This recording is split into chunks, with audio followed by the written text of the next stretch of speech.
LeBron James has broken the NBA's all-time scoring record. What does it mean for him? What does it mean for the NBA? What does it mean for NBA history? It's a LeBron James scoring roundtable next. You are Locked On NBA, your daily NBA podcast. Part of the Locked On Podcast Network, your team every day.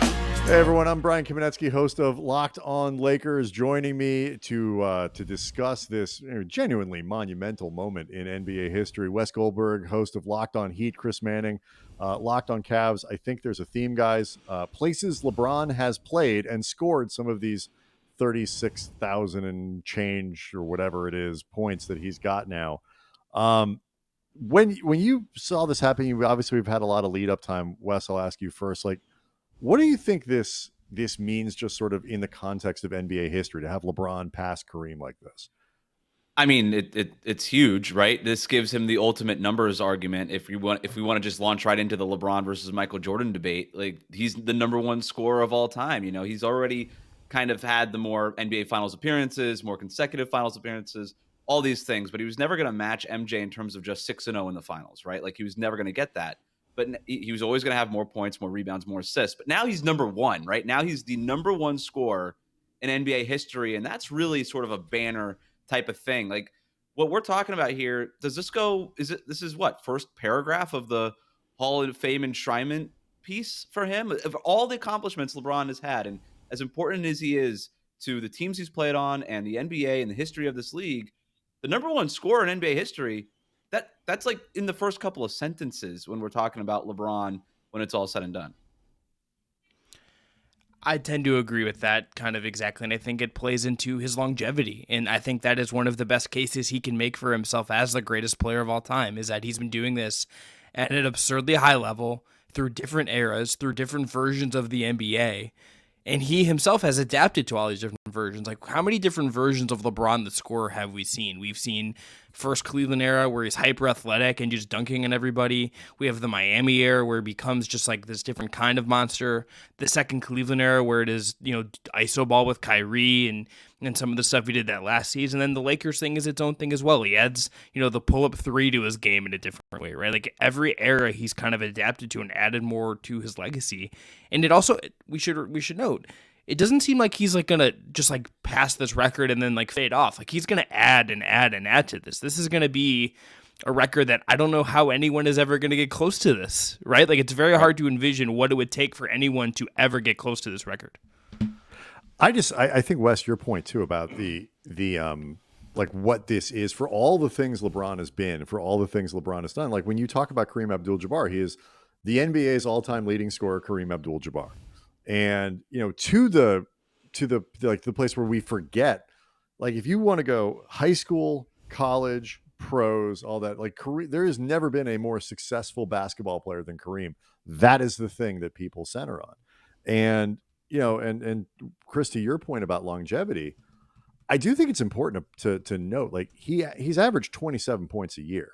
Like, this isn't one of those, Fred McGriff type things where he just accumulates stats and gets in the Hall of Fame, like a chunk at a time. Like, these are prolific numbers year after year after year after year. And he's number 5 on the all-time scoring list by like points per game, right? Yeah. On average. Like, he's behind Michael Jordan, Wilt Chamberlain, Elgin Baylor, and Kevin Durant, and he's only like 1/14 of a point behind Elgin Baylor. So even just if you go by points per game, he's basically a top 3 scorer of all time.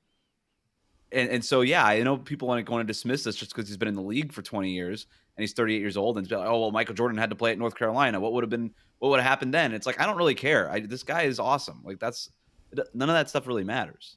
Well, and to me, I mean, and I want to talk a little bit more about the scoring part of this, and maybe we'll save this for later. But like, he last week passed Mark Jackson and Steve Nash to be 4th in assists. Right. And it's one thing to be 4th in assists, and and maybe another thing to be the NBA's all-time leading scorer. To be both of those things is genuinely stunning and worth some conversation. But so we'll save that. But Wes, like, to your point, Why do you think he's not considered a scorer? Like, it's not just volume, it's not just the accumulation of points. On a points per game basis, as you point out, Yeah. he is among the greatest the game has ever seen. And he rarely is referred to as a scoring player.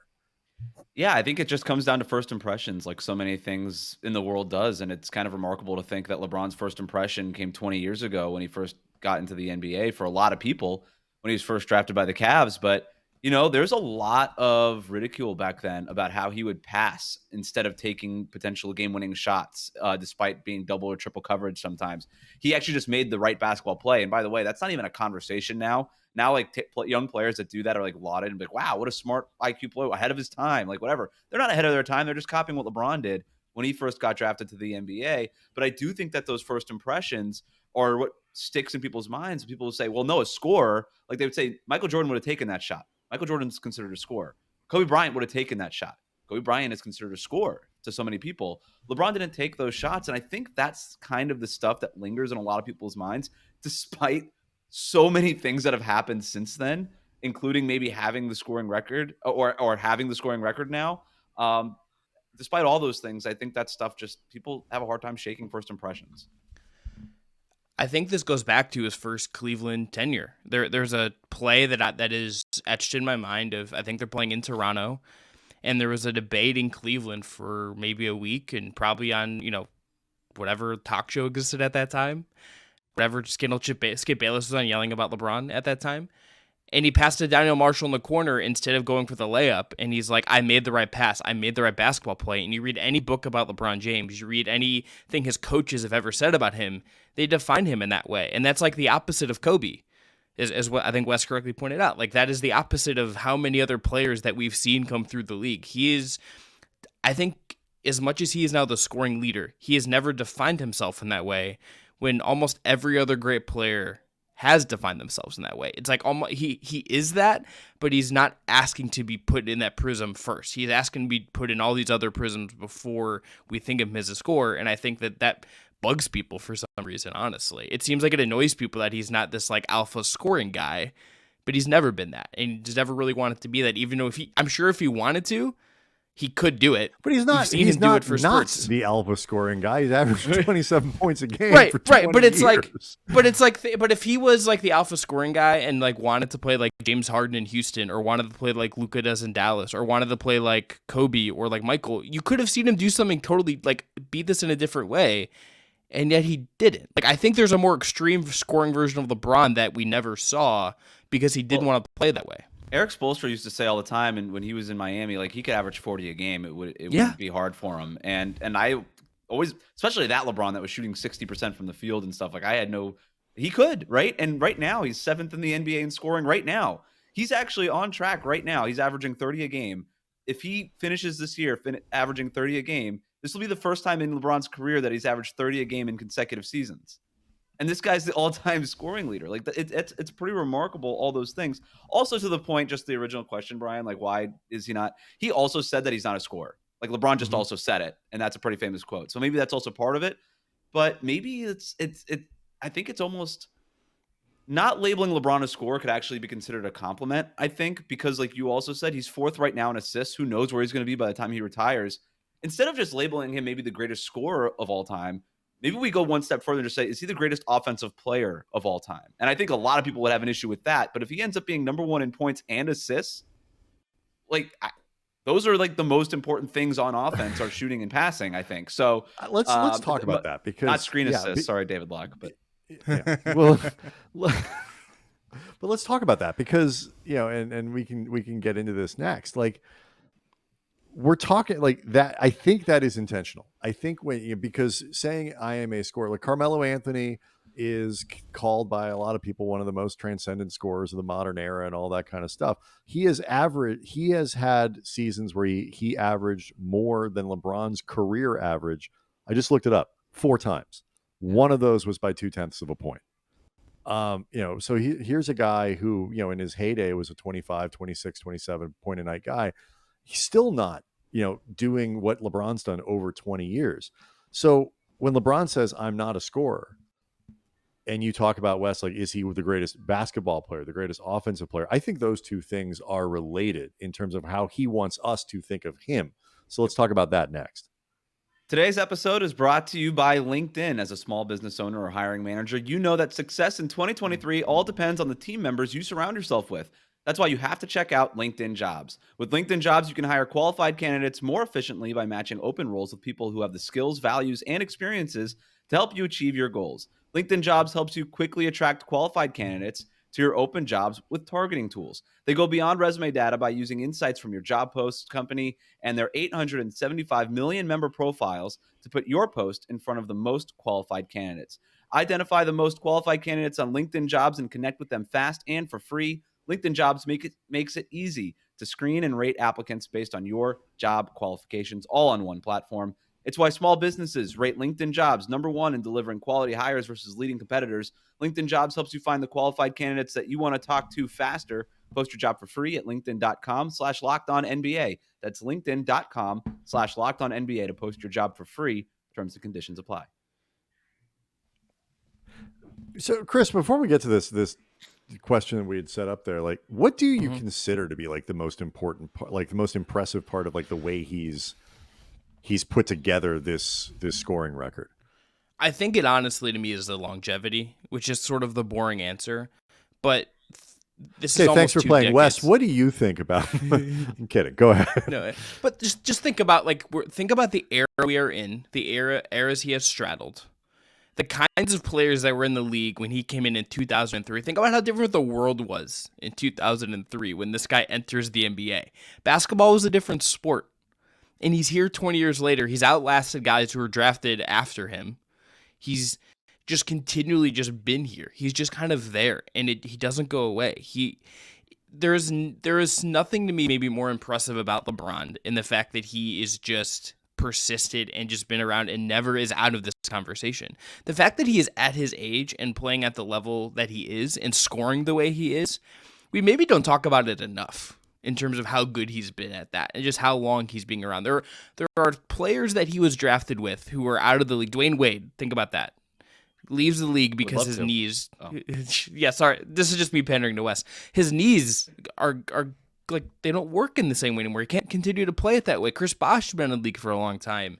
Like he's gonna play longer than Chris Paul, who came in after him. Like this guy is just continually there playing at this high level, and I really can't think of anyone who maybe is going to match that. This is unmatched the way he has played at this high level for as long as he has. Yeah, and Wes, I mean, like to that point, Andy and I, my brother Andy, co-host of the show, like the first part of the season, LeBron was a little off. He had been sick. It just wasn't, and he wasn't bad, but by LeBron standards, he was down around, he was under 50%, and he was down around 25 points a game. It just didn't look quite the same, and we were like, like what's going on? And then like you look up like 2 weeks later, nope, no, he's fine. He's fine. Like when you saw those Heat days, did you think like we'd be here? Yeah, he'd be playing for a little while. He went to Cleveland, he'd go somewhere else, whatever. But do you think he'd be this guy this many years following his time in Miami? No. Like, who thinks that? Like, who ever thinks that? You've heard, like, former players in, like, the quote-unquote new media be like, yeah, I always knew. Like, you didn't know anything. How could you have known LeBron was going to do this? This is crazy. We've never seen anything like this before. No, I had no idea this was going to happen. But also, that's kind of the point, too. Like, you could see Chris Paul this year. You're like, yeah, this is probably winding down here. Carmelo, the last few years, you're like, this is Oklahoma City. Like, that. Like, this is starting to wind down. With LeBron, it just never feels like it's winding down. Like it just doesn't ever feel that way. So you don't even think about what it looks like at the end of his career. The only reason we're talking about the LeBron's status and where it's going to be in the end of his career right now is because Kareem Abdul-Jabbar didn't score 200 more points or whatever it was. Like that's the only reason we're talking about it now. Otherwise, there's no point in even having this conversation. And like it's just it's wild to me. Can I give you guys one more stat that I just looked up? Yeah. So I know that people want to use the longevity argument too, but I think that there's a really great argument too when we're talking about LeBron's peak and just how long the peak lasted. He scored 70% of these points between his third season in Cleveland to his last year, the second time in Cleveland. So obviously the Miami 4 years in between that. That's a 13 season peak where he scored 70% of all these points. Now I know that like 13 years is Did a you lot, just say a but 13 season peak? he has a 13 season peak. That's absurd. It's absurd. It's wild because Michael Jordan had like what? He had two different peaks, but I would argue that probably the second three-peat is probably really the Michael Jordan peak. But if you want to argue that he had two peaks, fine. Even if you take Michael Jordan's two peaks, that was 6 years. Like LeBron's is more than double Michael Jordan's peak.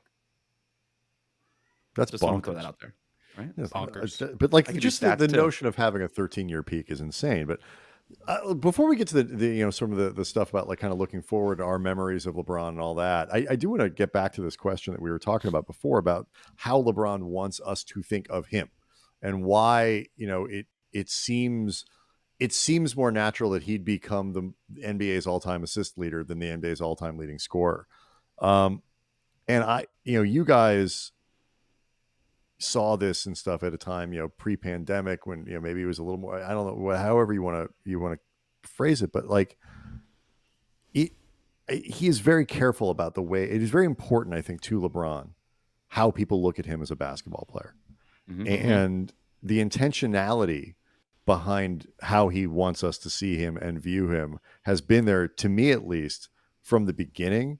How much do you think he's been really working to actively, I don't know, shape what we think, and also, but at the same time, shape what he thinks is the right way to do it in some ways in opposition to the way we think about Michael Jordan. And, LeBron called himself, he thinks he's the best player ever. And that means he thinks he's better than Jordan, which means you got to show people definitionally why I'm better. And it's not just scoring and it's not just rings. Yeah.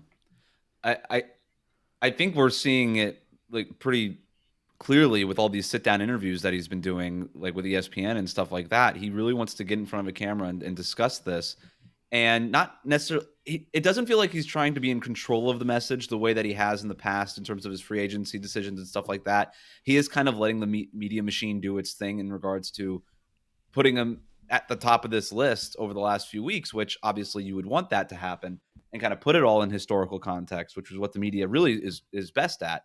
But in terms of just how he's wants to be talked about, it's not just the basketball player, it's also the person and everything like that. He's very intentional with what kind of advertisements he takes and all these kinds of things.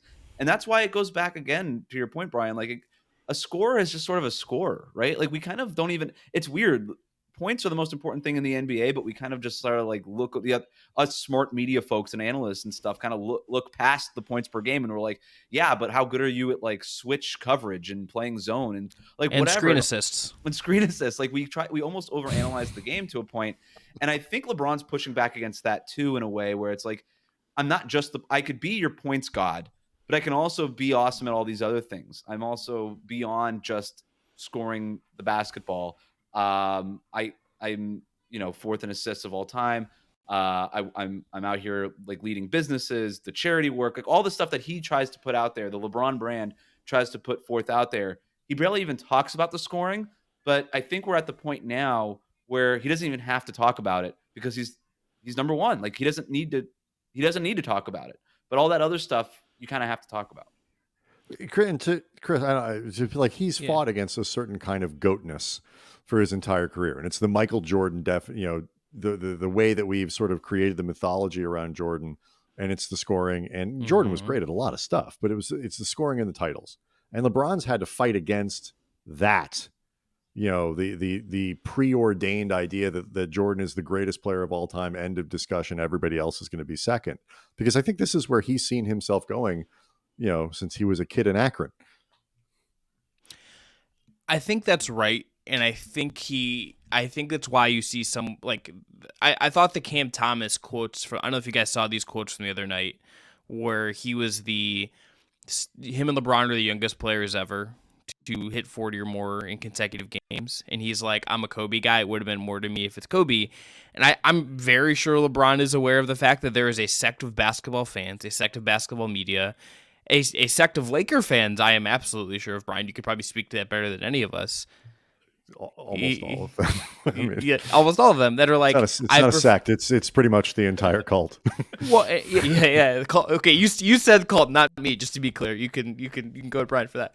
But like, he has pushed away from like that definition of himself, and it's been that way since the beginning. And he can make this argument for a score. I think, as Wes put it correctly, it's like he has the most points. He did it. Like, you can't refute him, and it's why he sometimes, when he talks about like when people say, oh, he doesn't have a bag, or he's got like, I thought some of the piece he did with Zach Lowe, where he kind of talked through some of his performances, and you've seen him talk recently about like his unstoppable shots in certain ways. It's like, these are intentional comments from LeBron, who is maybe the last superstar to really use the media in this way as a tool to talk about himself in that way. Guys don't like go to beat reporters or go to media outlets and do these things in the same way anymore. Like, there's not like the next generation doesn't do this. LeBron, I think, understands the power of that in a way that is very, very smart, but it also allows him to talk about the stuff on his terms. And he's dictated the terms of this for his whole career, just in the same way he dictates everything on the court. He's dictating the conversation about how he scores, and he's making a point to be like, I do have a bag. I can do things on the court like that you think I maybe can't do. And he's right, but I think he's making it a conversation of late, and I think that's kind of interesting. Let's talk memories and let's talk legacy. Although Wes did note, we're like maybe 2 or 3 years away from really evaluating the full LeBron legacy, because it doesn't seem to be going anywhere. But we'll get to all that stuff next. Today's episode is brought to you by FanDuel. This year, the only app you need at your Super Bowl party is FanDuel. That's America's #1 sportsbook. We're really excited about our new sports betting partner for Locked On, because they're the #1 sportsbook in America, FanDuel. And if you're new to FanDuel, that's even better. They have so many great features that make betting on sports fun and easy. Download FanDuel now so you can bet on Super Bowl 57 with a no-sweat first bet. You'll get up to $3,000 back in bonus bets if your first bet doesn't win.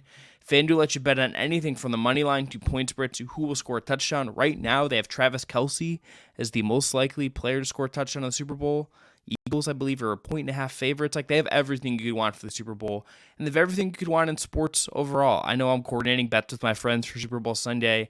You can bet on NBA stuff every night. They have the no-sweat parlays for TNT games. The FanDuel Sportsbook app is safe, secure, and super easy to use. So join FanDuel today at FanDuel.com/lockedon to claim your no-sweat first bet in Super Bowl 57. That's FanDuel.com/lockedon. Make every moment more with FanDuel, official sportsbook partner of the NFL. We'll finish on the whole, is LeBron actually the greatest player of all time thing. But I've seen him with the Lakers, you guys, the Cavs and the Heat. When people think of LeBron, what franchise do you think he will most closely be associated with? The Miami Heat. I think that it's the Cleveland Cavaliers, and it's because of 2016. 2016 is the indelible LeBron James moment. Wes is just triggering me, and like, I respect that, but it's the Cavs because of 2016. I think the Heat stuff is a certain era of LeBron that is like incredibly important to his story, and maybe the apex of like just the utter dominant LeBron force. But there is nothing that he will ever do in basketball that I think beats 2016 Game 7. I think his iconic play is the chase down block. His iconic moment is Cleveland, this is for you, as he's crying, talking to on ABC, right? Like, that's the moment, I think. You're not wrong, and it's unfortunate that the very best years of LeBron James are basically a footnote on his career. Like, we're going to poll people 50 years from now and be like, what teams did LeBron play for? And they're going to say the Cavaliers and the Lakers. And then you're going to be like, what was the other one? And they're going to be like, I have no idea. I think people are just like not going to remember that he played for the Miami Heat. It's going to be like a Jeopardy question, like 50 years from now. And it's going to stump a lot of people. I feel like maybe this is just my. Wait, you really think people are just going to flat forget that the guy played for Miami? People already have. Already have. Like, just like Chris was just like, yeah, it's just like, and he also played for Miami. Like, that's how people talk about LeBron's years in Miami, and he has never been better. That was his absolute peak. That 27-game win streak was in 2012, 2013. Like, it doesn't get better than that, LeBron James wise. He was the best in terms of athleticism, in terms of efficiency, in terms of the basketball IQ and stuff like that. There were years in Cleveland where he was close to it, but he was at the absolute apex from an athletic standpoint. In Miami, he joined all of those best things, And people are just going to be like, oh, yeah, like those 4 years in Miami. That was pretty cool. What happened there? And he's like, I don't know. He won his first championship. Does any of this matter? It's the heel era, though. I mean, at the risk of the heel era. But at the risk of undercutting what he's doing right now for the city and the show that I'm connected to, you're going to forget those things before you forget like what looked like could be a bunch of just horribly unsuccessful campaigns. Not his fault. Well, that's why people remember the Lakers years more, is because of the drama. He's already played for the Lakers for more time than he's played for the Heat. Oh my gosh! I hadn't even also thought about it that way. And I would also fan base doesn't forget anything, by the way. Also, I think the bubble title is like a kind of a weird moment where we all were needing something to watch, and like that hits differently. I think it's just kind of like there in a weird way, and whether it means more or means less or whatever, I think those debates are often quite stupid and silly. But like that was a moment where like everything was at the front and center, and he did that with the Lakers. Like that's a Lakers title. That's just gonna have an impression on that. And the way that the Heat stuff is like, that's his villain era. That's the most unlikable LeBron has probably ever been. I think that's fair to say. Never understood it. Well, okay, but I'm sorry. When you go like his one misstep that he's ever made was the Boys and Girls Club thing that Donovan Mitchell was at, and that whole thing was just like a weird. The only misstep he's ever really made, and like then the not one, not two. It's very fun in retrospect, but like that's the only time, and that feels like the only time that like most people that really didn't like LeBron. That feels like the one era. And then he won, and then he kind of did and then the heel turn back to superhero part, because after he beat I think the other part too is in Miami, what are the teams that he played in the finals, right? You think about it, it's Dallas. Nobody cares about Dallas. Oklahoma City. Nobody cares about Oklahoma City. And and the San Antonio Spurs, which we know nobody cares about, the San Antonio Spurs. But when he was in Cleveland that second time, he played the Warriors 4 times in a row. And that was like, those are big markets, big stars, huge ratings, the highest ratings the NBA has ever gotten. So to Chris's point, yeah, he's going to be remembered for that second stint in Cleveland more than anything else. And I don't think that there's even a debate there. He gets the homegrown title, the whole thing. The chase down block, the Kyrie shot, which is, he's right there for, obviously. All of these things, coming back from 3-1 in dramatic fashion, that's going to be it. But I think that it's not just like the Heat part and just that he played there for 4 years and the heel turn and everything. It's also that I don't think people were that invested in those, well, because they weren't. They didn't have the ratings that those championships in Cleveland did, or those finals runs, I should say. All right, so last question for you guys. LeBron has said he believes he is LeBron the greatest basketball player of all time?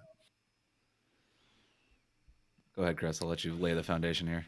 For me, I think he is. I ultimately, I think I'm going to take a slight coward's way out on this and say that I think this is something of a generational thing. Like for me, I grew up in Cleveland. I was a kid when I was in 4th grade when he gets drafted, right?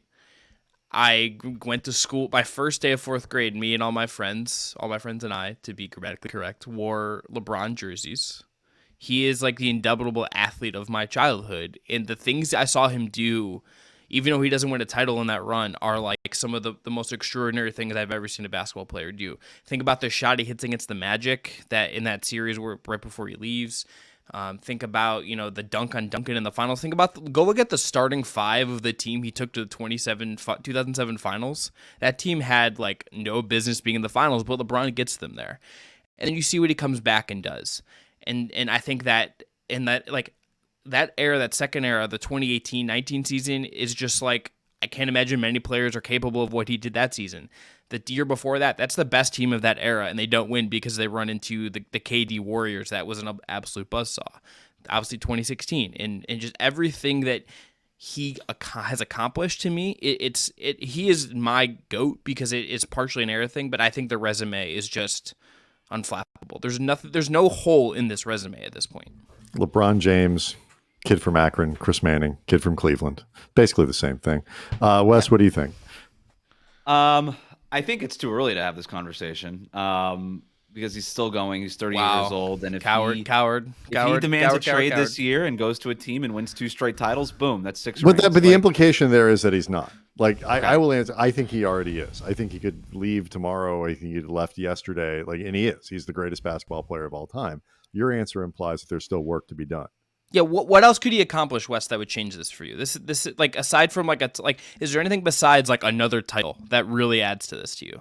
No, no, it doesn't. But it's not my whole. To me, LeBron. To me, I guess you're asking me, he is the greatest basketball player of all time. But I will hear an argument also. This is sort of the point I always make. If LeBron came around and did all this stuff in the '90s, and then Michael Jordan came around and went 6-0 in the finals, what kind of and did all the things that he did between 2003 and 2023? What's that conversation look like? Are we just now anointing Michael Jordan as the greatest because of the dominance that he just had? So I don't know the answer to that. It is sort of just a generational thing, and it depends on how old you are. It's a value judgment for what you like and don't like. Because as Chris pointed out, like LeBron gets dinged for losing his first finals. That team had no business going to finals. What the hell they were even doing there? Like, and Michael Jordan fell on his face against the Pistons and didn't even make it to the finals. And so like it does determine, and that's why I say it's a numbers game. LeBron has it. Like, he's got the numbers. There's not a numbers argument other than 0 losses in the finals that you could bring to dismiss LeBron's case here. So I do think he's my greatest player ever. But if somebody wants to tell me that Michael Jordan is the greatest player that they've ever seen, that's fine. Like, I'm not gonna just. I guess that's a boring non-bar argument to have, but to me, he is the greatest, and I would like to see him actually go on and win 2 more championships, just to be like, you know what, I have 6 too, just to see what happens. But it'd be tremendous for our traffic, so I'm really behind that idea. Well, it's probably not going to be on the Lakers, by the way. It's going to be on. It would honestly, like, if he should decide the extension, and like the Cavs may have ultimately been like his best chance to pivot and like go get another title again, if we're being honest about it. Chris, should they just build the statue now for LeBron outside of the arena? Which era? Which is it? What you is get two the statue? Two statues. I think you do the shot, some version of the. Well, here's the thing: none of these statues ever look good.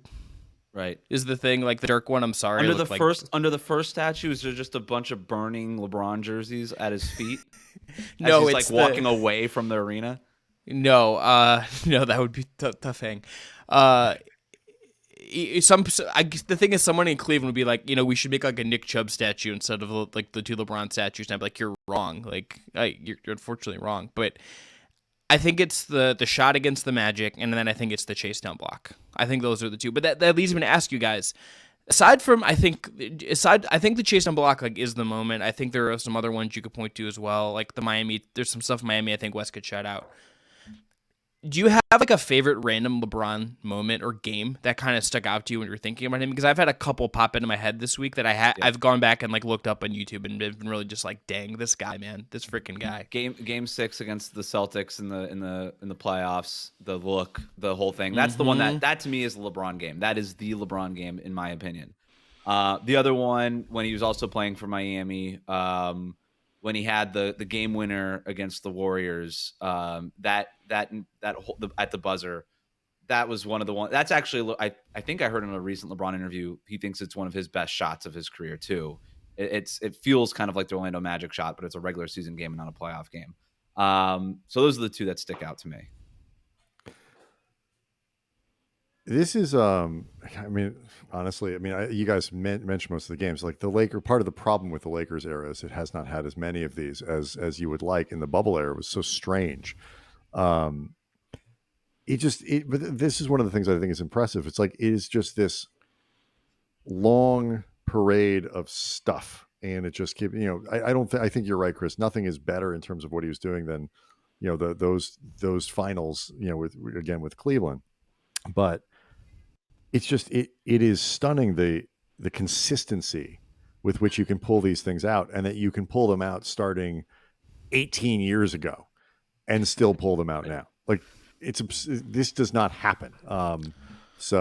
Anyway, it is a huge moment in NBA history, a huge moment obviously for LeBron. Wes Goldberg, host of Locked On Heat, Chris Manning, host of Locked On Cavs. Thanks for doing this. This is fun. Good times, guys. Do it next time somebody breaks the record. Well, we'll do it when LeBron actually retires at age 42. Well, he gets the assist record, guys. The assist record, yeah. All right. Thanks, everyone.